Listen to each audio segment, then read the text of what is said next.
Dan kita lihat dari pilkades ke pilkades, kelihatan memang masyarakat itu sangat antusias, ya.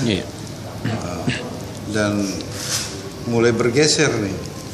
Jadi mereka itu tidak ingin menyanyiakan kesempatan untuk menentukan pilihannya sebagai di desa.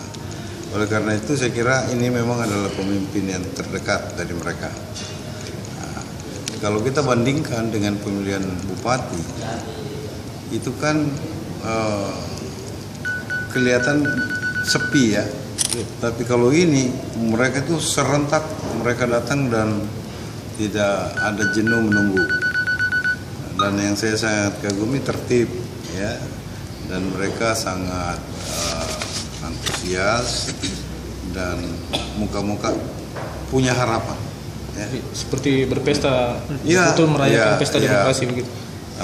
Yang lebih penting yang mungkin kita lihat bahwa Pilkades Bantaeng itu berjalan tertib, aman dan damai, tidak ada riak-riak, itu karena tidak ada intervensi